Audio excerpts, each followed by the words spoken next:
కక్షలు పెట్టుకొని, క్రోధాన్ని పెట్టుకొని, మనం ఎంత వేల మంది ఉన్న జనానికి వెళ్ళినా, పెద్ద మందిరానికి వెళ్ళినా మనకు ఫలితం ఉండదండి. అదే పౌలు గారు ఎబ్రీలకు రాసిన పత్రిక 10వ అధ్యాయంలో తెలియచేస్తూ, ఎబ్రీలకు రాసిన పత్రిక 10వ అధ్యాయం 22వ వచనంలో చెప్తున్నాడు చూడండి. మనస్సాక్షికి కల్మషము తోచకుండునట్లు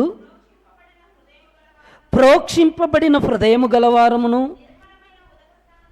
నిర్మలమైన ఉదక స్నానము చేసిన శరీరములు గలవారునై ఉండి విశ్వాస విషయములోను సంపూర్ణ నిశ్చయత కలిగి యథార్థమైనటువంటి హృదయముతో మనం దేవుని సన్నిధానమునకు చేరుదము అంటాడు చూడండి.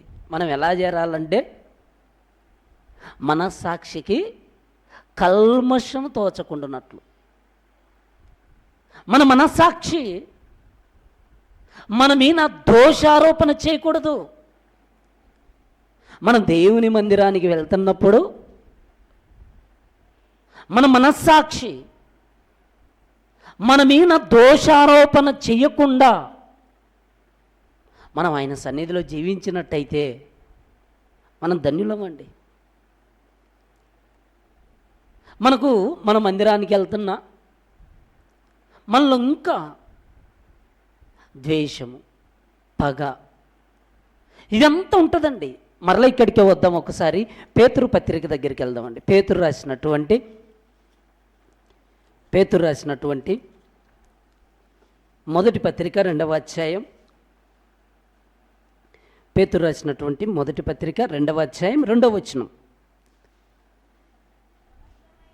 సమస్తమైన దుష్టత్వమును, సమస్తమైన కపటమును, వేశ్యధారణను, అసూయను, సమస్త దూషణ మాటలను మాని క్రొత్తగా జన్మించిన శిశువులను పోలిన వారై నిర్మలమైన వాక్యమును పాల వలన రక్షణ విషయములో ఎదుగు నిమిత్తము ఆ పాలను అపేక్షించండి అంటాడు చూడండి. నిర్మలమైనటువంటి వాక్యం అంటండి, నిర్మలమైనటువంటి పాలు, క్రొత్తగా జన్మించినటువంటి శిశువులాగా ఉండాలంటండి. మనం క్రొత్తగా జన్మించిన శిశువులను పోలి ఉండాలంట. ఎక్కడుంటున్నాను చెప్పండి. మనం ఎన్నో సంవత్సరాలు అయిపోతుందండి బాప్తిసాలు తీసుకొని. మనకు బాప్తిసం తీసుకొని సంవత్సరాలు గడుస్తున్న కొద్దీ మనకేమైపోతుందంటే సీనియారిటీ వచ్చిందని మనం అనుకుంటుంటామండి.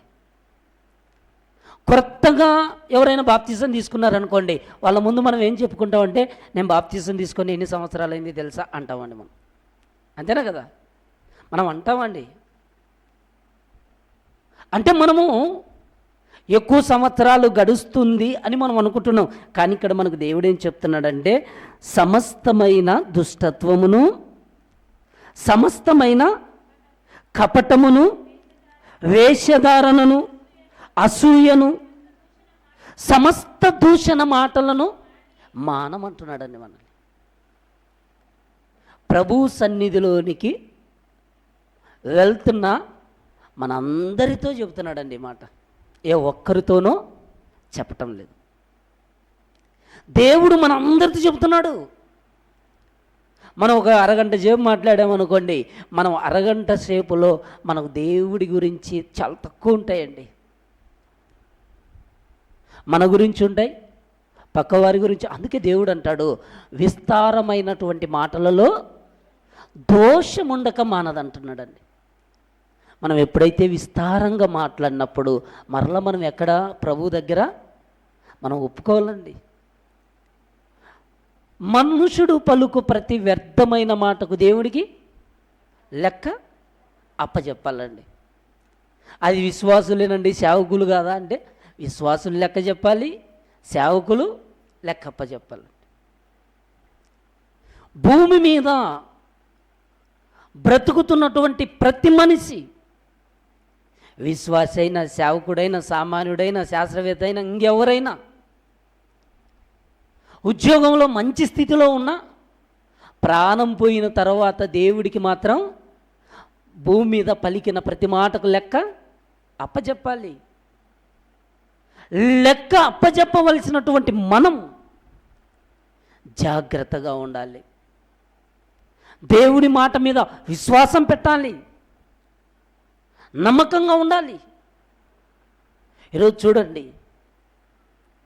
ఆ నమ్మకత్వాన్ని కోల్పోతున్నామండి. ఎందరో ఈరోజు నమ్మకత్వాన్ని కోల్పోతున్నారు, దేవునికి దూరస్తులైపోతున్నారు. ప్రభు సన్నిధిలో జీవించి మరలా దేవుడికి దూరం అయిపోతున్నారు. ఎందుకంటే మేము ఒకప్పుడు దేవుని సన్నిధిలో ఉన్నామండి అంటామండి. ఒకప్పుడు ఉన్నాం, ఇప్పుడున్నామంటే లేవండి. అందుకే దేవుడు అన్నాడు, మొదటివారు కడపటివారు అవుతారు, కడపటివారు మొదటివారు అవుతారండి. దేవుని సన్నిధిలో మనం జీవిస్తున్నప్పుడు మనం ఎప్పుడూ కూడా మొదటివారిగా ఉండటానికి మనం ప్రయాసపడాలి. ప్రథమ ఫలం మనం దేవునికి, ప్రథమ ఫలమైనటువంటి మనము ఎప్పుడు కూడా దేవుని పనుల విషయంలో ముందుండాలని మనం సిద్ధపడాలి. నేను దేవుని సన్నిధిలో ముందుండాలి, దేవుని సన్నిధిలో నేను పాట పాడాలి, దేవుని సన్నిధిలో నేను వాక్యం చదవాలి, దేవుని సన్నిధిలో నేను ప్రార్థించాలి. మనం ఎప్పుడు కూడా ముందుండటానికి ప్రయాసపడాలి.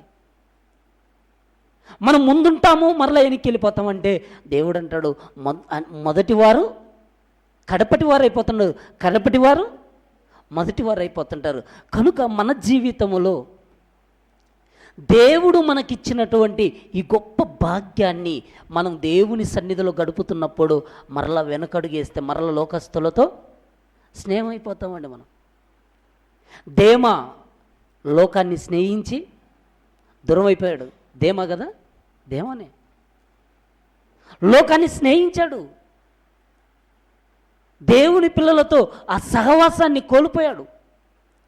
ఒకసారి వెలిగింపబడ్డామని చెప్పుకున్నటువంటి మనము దేవునికి దూరం అయిపోతే మరలా దేవుని దగ్గరికి రావటానికి మన జీవితంలో మనకెంతో సిగ్గు అనిపిస్తుందండి. ఇప్పుడు మనం ఆలోచిస్తే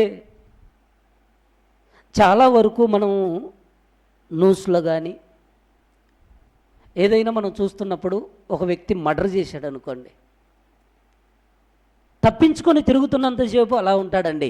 పోలీసులకు చిక్కిన తర్వాత పోలీసులు తమ ముందు నిలబెట్టి మీడియాకు చూపిస్తున్నప్పుడు వెంటనే ఏం చేస్తారండి, వాళ్ళు ఎప్పుడు తమ ముఖం కనపడకూడదని కప్పేసుకుంటారు కదా.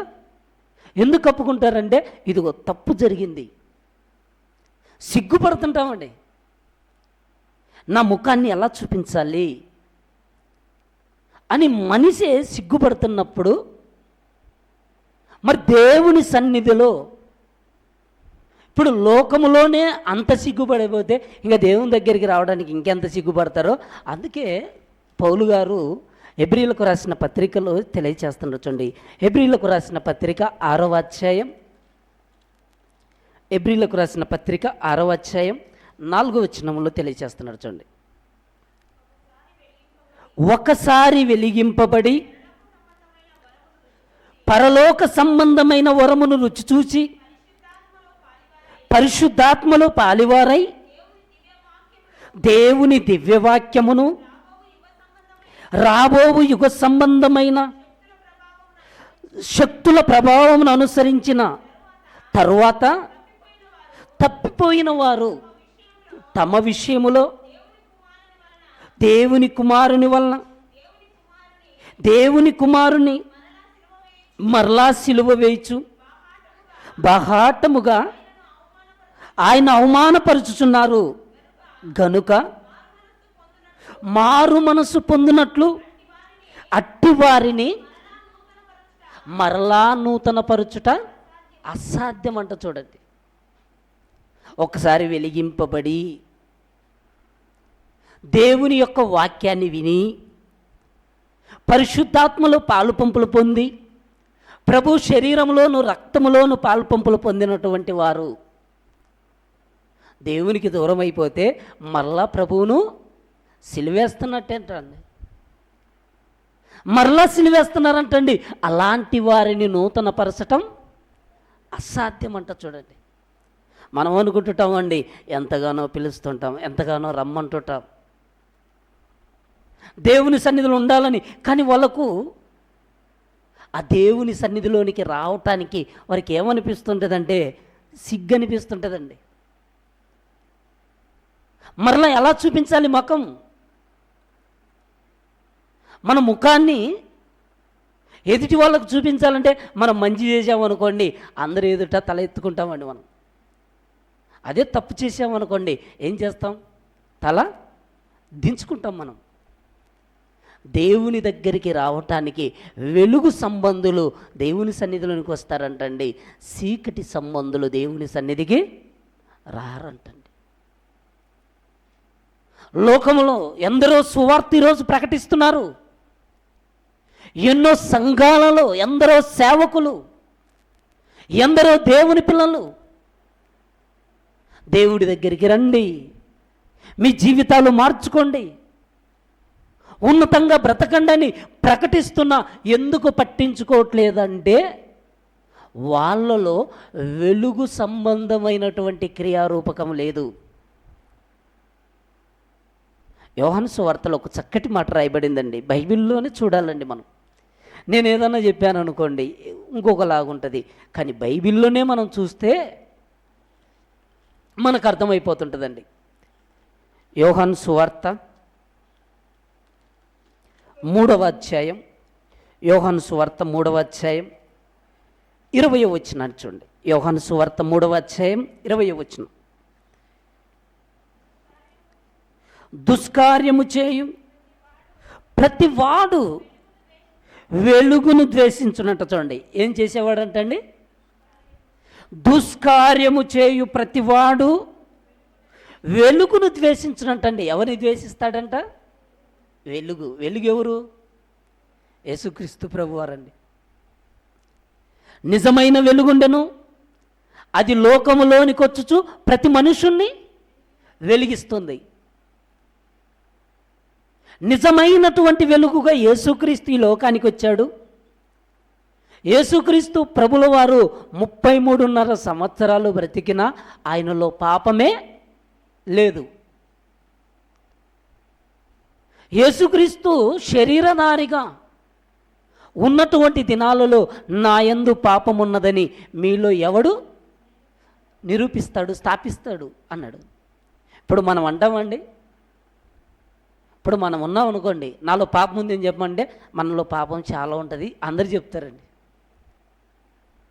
కానీ ఒక ధైర్యం, యేసుక్రీస్తు ప్రభుల వారిలో అసలు పాపమే లేదండి, ఆయన పరిశుద్ధుడు.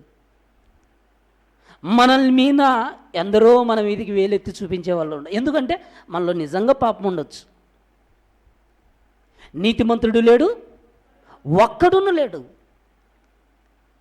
మనం పాపం చేశాము, ఆ పాపము నుండి కడిగి వేసుకోవటానికి యేసుక్రీస్తు ప్రభుల వారు మనకు మార్గాన్ని చూపించాడు. ఇప్పుడు ఆ మార్గములో మనం ఏం చేస్తున్నామంటే మన పాపాన్ని తొలగించుకొని బాప్తిసం ద్వారా మన పాపమును కడిగి వేసుకొని క్రీస్తు రక్తము చేత పరిశుద్ధులుగా తీర్చబడి రక్షణను కలిగినటువంటి వారంగా ఆయన సన్నిధిలో ఇప్పుడు మనం జీవిస్తున్నాం. మనకు రక్షణ ఉంది కనుక, మనకు ఒక విశ్వాసం ఉంది, ఇదిగో ప్రభువు రక్తం చేతనే కడగబడ్డాను అన్నది మనకు ఉంది. మనం లోకంలోనికి వెళ్ళి దుష్కార్యం చేస్తున్నట్టు పాపం చేస్తున్న వాళ్ళ దగ్గరికి వెళ్ళిపోయి నువ్వు చెప్పావు అనుకోండి, నీకంటే ముందుగా ఎవరిని దూషిస్తారంటే వెలుగునంటండి.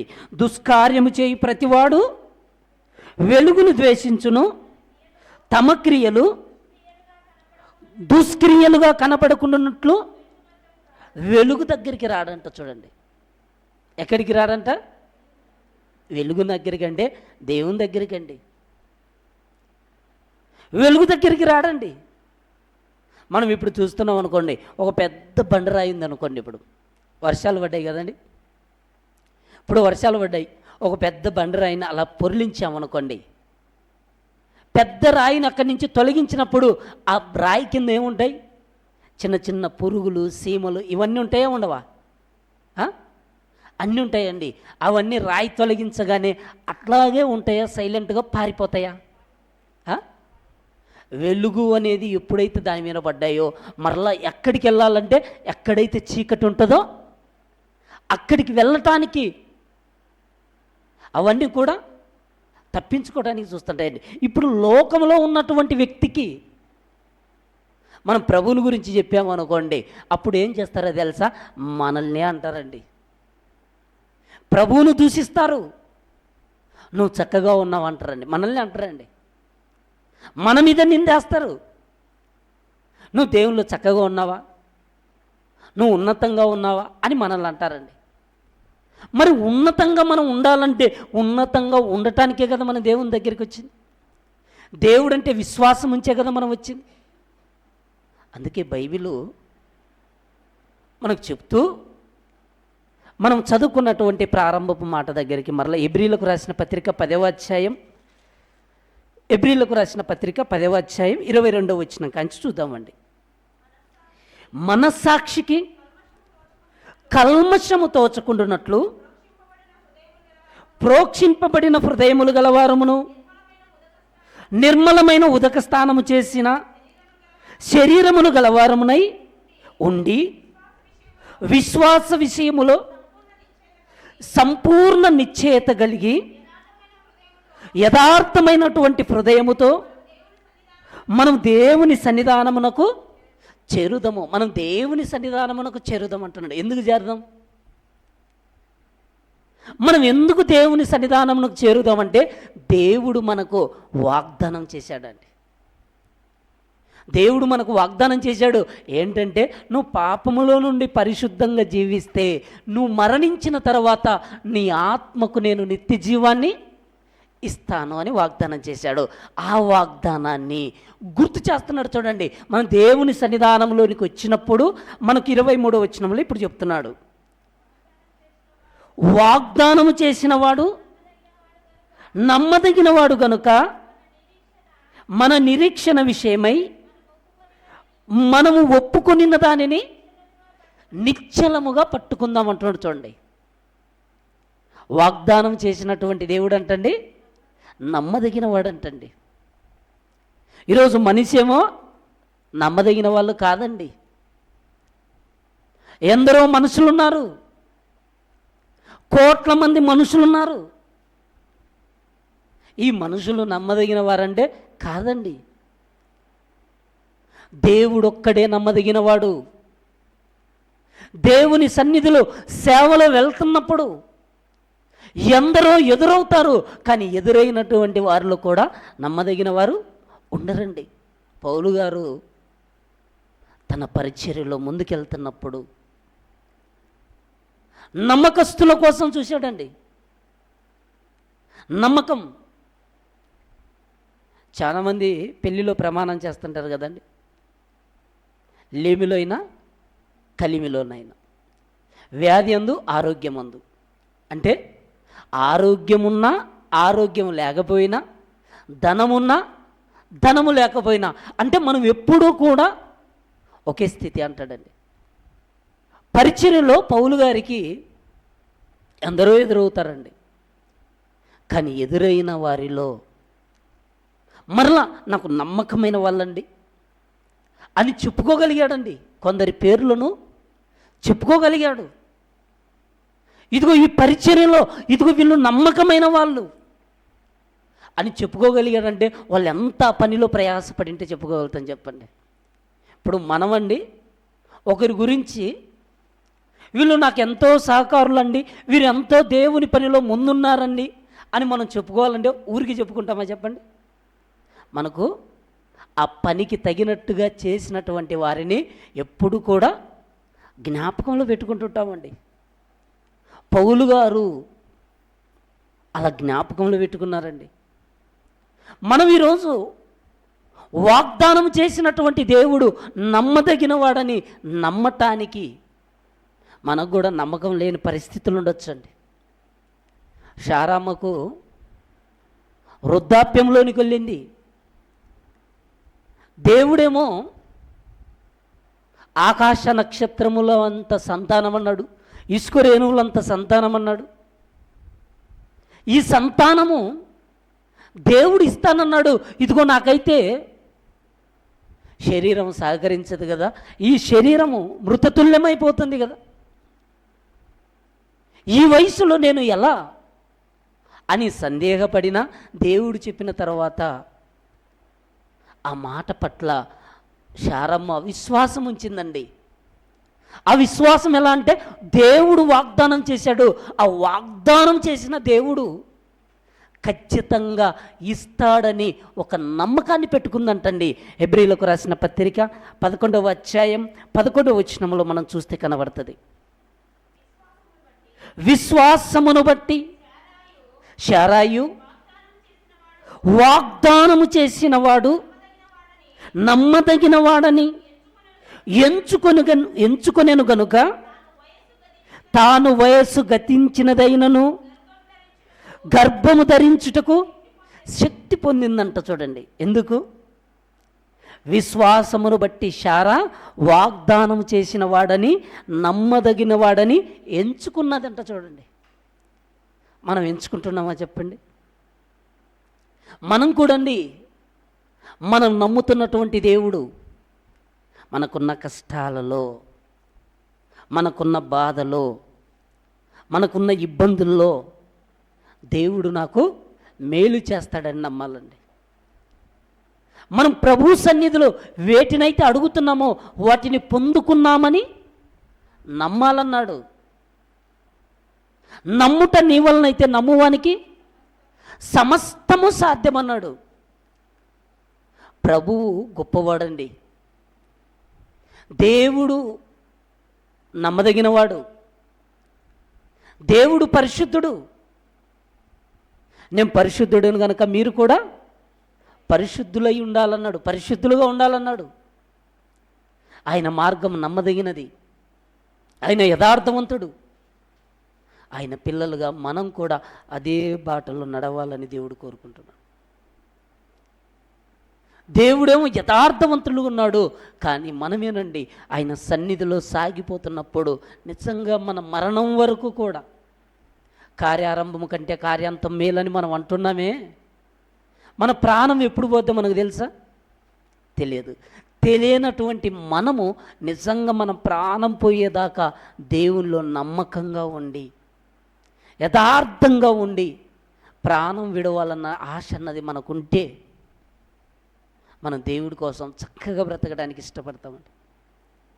దేవుని యొక్క వాక్యం ఎంత గొప్పదో మనకు అర్థమవుతే మనము అంధకార సంబంధమైనటువంటి అధికారం కిందికి వెళ్ళిపోకుండా దేవుని యొక్క వాక్యం పరిశుద్ధమైనది, పవిత్రమైనదంటండి.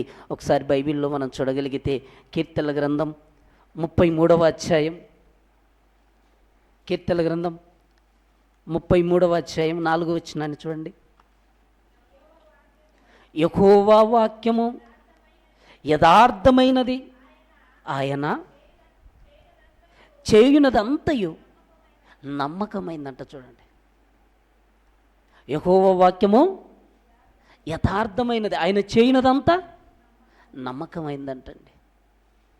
ప్రభు పిల్లలముగా మనం కూడా ఎలా ఉండాలంటే నమ్మకం కలిగి ఉండాలండి.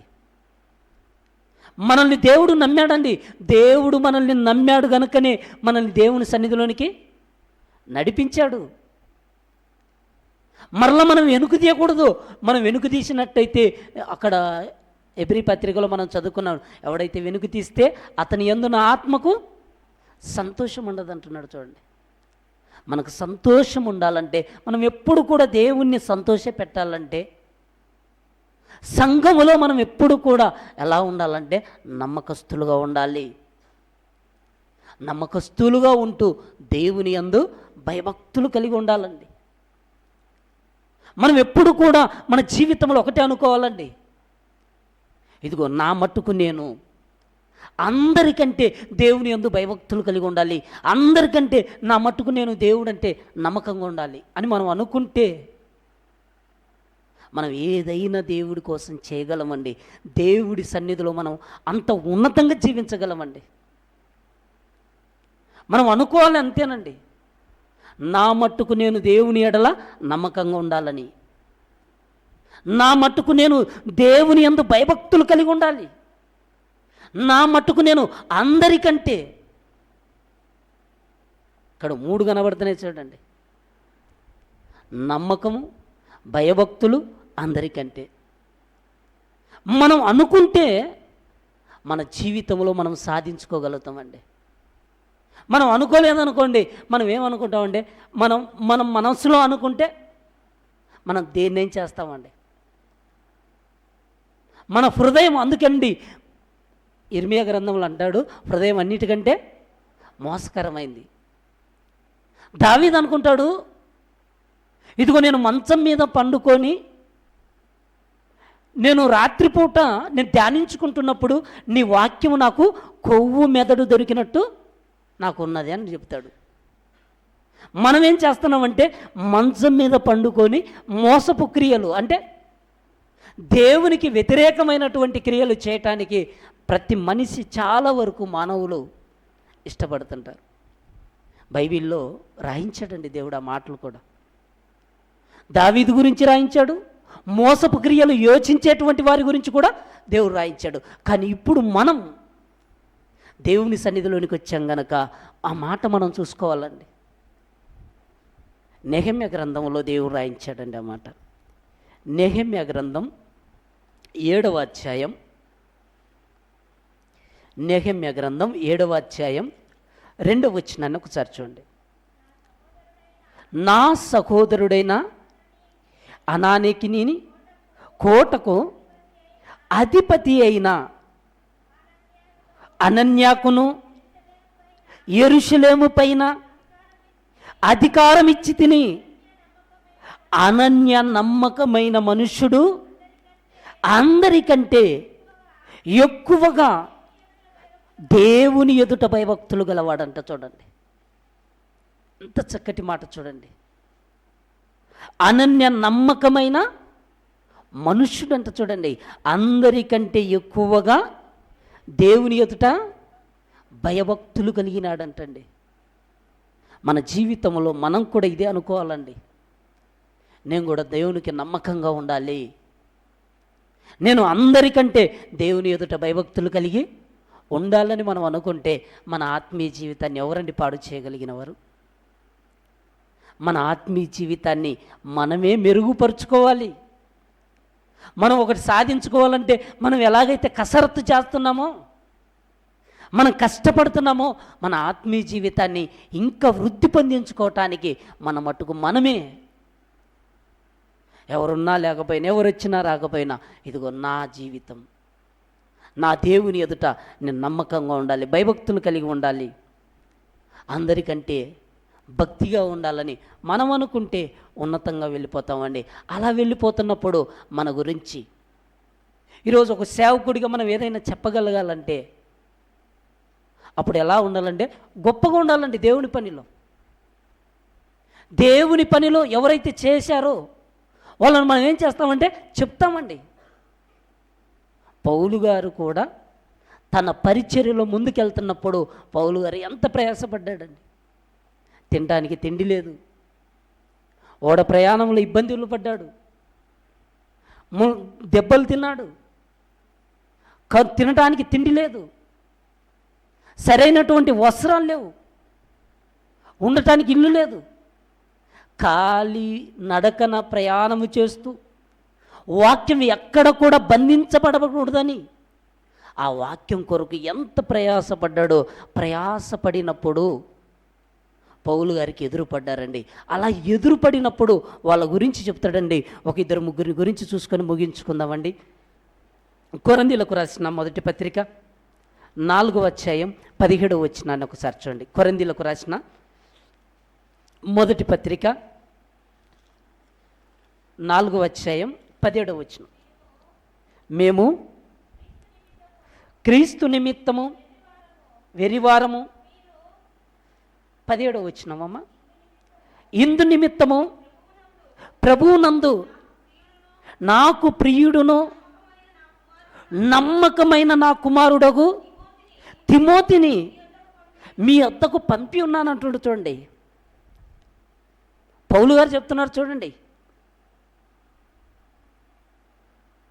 ప్రభువునందు నా ప్రియుడును నమ్మకమైన నా కుమారుడగు తిమోతి అంటున్నాడు. చూడండి, ప్రభువునందంటండి నమ్మకం. దేవుని పనిలో నమ్మకస్తులు ఈరోజు ఉన్నారంటే లేరని చెప్పుకోవాలండి. పౌలు గారు చెప్తున్నారండి ఇక్కడ, ఇందు నిమిత్తం ప్రభువునందు నా ప్రియుడును నమ్మకమైన నా కుమారుడగు తిమోతిని మీ వద్దకు పంపుచున్నాను. అంటే తిమోతి పట్ల పౌలు గారికి అంత నమ్మకం ఉందండి. ఇప్పుడు మనకు నమ్మకస్తులు ఉన్నారనుకోండి, మన ఇంట్లో డబ్బు ఉండి మన ఇంటి తాళాలు ఇవ్వటానికి కూడా వాళ్ళను మనతో పాటు ఎంతగానో ఫ్రెండ్షిప్గా ఉన్నా, ఇంటి తాళాలు ఇవ్వాలన్నా, బీరో తాళాలు ఇవ్వాలన్నా సందేహపడతారా లేదా? ఎందుకు? ప్రాణ స్నేహితుడైనా నమ్మకం లేదండి ఈ రోజుల్లో బట్టి. కానీ ఇక్కడ పౌలు గారు చెప్తున్నారు, ప్రభువునందు నా ప్రియుడును నమ్మకమైన నా కుమారుడు తిమోతి అంటున్నాడు. చూడండి, అంటే తిమోతి దేవుడి పనిలో ఎంత గొప్పగా ఉపయోగపడ్డాడండి. శ్రమను చూశాడు, బాధ చూశాడు, ఇబ్బందులు చూశాడు, ఎదుటివారు హింసించడం చూశాడు, కొట్టడం చూశాడు. వాటన్నిటిలో కూడా పౌలు గారు తిమోతికి చెప్తారు, ధైర్యంగా ఉండు, నువ్వు విశ్వాసంలో ముందుకు సాగాలి, నమ్మకస్తులను నువ్వు నిలబెట్టాలి. తిమోతికి పౌలు ఏం చెప్తున్నాడో తెలుసా? తిమోతి, నువ్వు నమ్మకస్తుడివి, ఇదిగో నమ్మకమైనటువంటి ఈ వాక్యాన్ని నీకు అప్పగిస్తున్నాను. ఈ వాక్యాన్ని ఎవరికి నువ్వు అప్పగిస్తావంటే నమ్మకస్తులకి అంటాడు. చూడండి, తిమోతికి రాసినటువంటి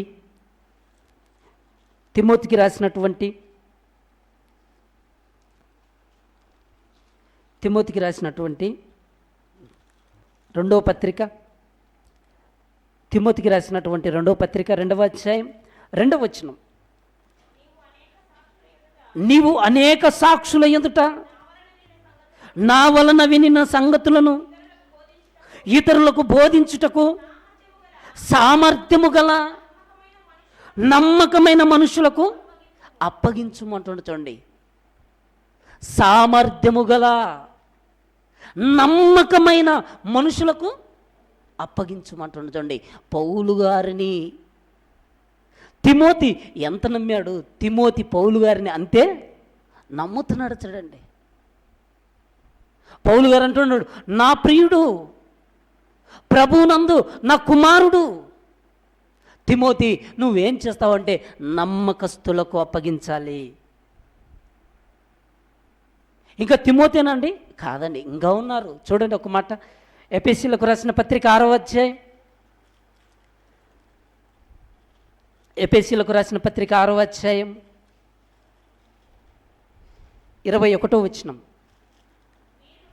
వీరును నా క్షేమ సమాచారం అంతయు తెలుసుకొనుటకు ప్రియ సహోదరుడును ప్రభువునందు నమ్మకమైన పరిచారకుడునైన తుకికు నా సంగతులన్నీ మీకు తెలియచేయనంటాడు. చూడండి, ప్రభువునందు నమ్మకమైన పరిచారకుడు తుకికు అంటాడు. చూడండి, ప్రభువునందు నమ్మకమైన పరిచారకుడు అంట. చూడండి, మనం ఈరోజు నమ్మితే మోసమైపోతామండి. కానీ ఇక్కడ పౌలు గారు సంఘాలకు రాస్తున్నాడు, తిమోతి గురించి తెలియజేస్తున్నాడు. ఇదిగో తిమోతి నమ్మకమైన వాడు ప్రభువునందు, తుకికు ప్రభువునందు నమ్మకమైన వాడని ఎఫెసీ సంఘానికి రాస్తున్నాడండి. ఇంకా మనం బైబిల్లో చూడగలిగితే కొలస్సీలకు రాసిన పత్రిక 4వ అధ్యాయం 9వ వచనాన్ని కూడా చూడండి. 8-9 వచనాలు కలిసి ఉన్నాయి. మీరు మా స్థితి తెలుసుకొనున్నట్లు మీ హృదయములను అతడు ఆదరించున్నట్లు అతనితో కూడా నమ్మకమైన ప్రియ సహోదరుడైన ఒనేసిమును మీ వద్దకు పంపుచున్నాను అంటున్నాడు. చూడండి, నమ్మకమైన ప్రియ సహోదరుడు అంటున్నాడు. చూడండి, నమ్మకత్వాన్ని మొదటిగా మనం సంపాదించుకోవాలండి. సంఘములో దేవుడు మనకు అప్పగించినటువంటి ఆ బాధ్యతను మనం ఏం చేయాలంటండి? నమ్మకంగా ఉండాలి. ఈరోజు మనం నమ్మకంగా ఉంటే దేవుడు మనల్ని ఉన్నతమైన స్థానానికి తీసుకెళ్తాడండి. మనం ఏమనుకుంటామంటే, ఒక విత్తనాన్ని భూమిలో నాటితే అది చనిపోయి మొక్కై మొలకై వృక్షమై ఫలాన్ని ఇస్తుందండి. అంతేనా కదా? కొంత టైం పడుతుందండి. మనం కూడా ప్రభు సన్నిధిలో ఓపిక కలిగి మనకు అప్పగించినటువంటి దేవుడిచ్చినటువంటి బాధ్యతలో మనం ముందుకు సాగిపోతే దేవుడు మనల్ని ఖచ్చితంగా ఒక స్థాయికి తీసుకొస్తాడండి. అది మనం నమ్మాలి. అది మనం నమ్మటానికి పౌలు గారు సెలవిస్తున్నాడండి. ప్రభువు నమ్మదగినవాడు.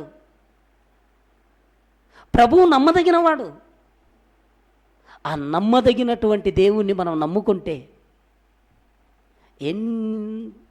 మనకెన్నో ఎదురవుతాయండి. ఎందరో ఏళన చేస్తారండి.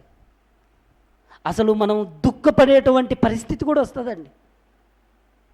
కొన్నిసార్లు మనకు అనిపిస్తుందండి, ఈ స్థలంలో నేను ఎందుకున్నాను అనిపించేటువంటి పరిస్థితులు కూడా ఎదుర్కొని దేవుడు ఈరోజు మనల్ని ఇక్కడ పెట్టాడంటే ఒక అనుభవం అండి. మనకు రావాలంటే ఒక కష్టం దేన్నైనా కూడా మనం అనుభవిస్తే మనకు అది అర్థమవుతుందండి.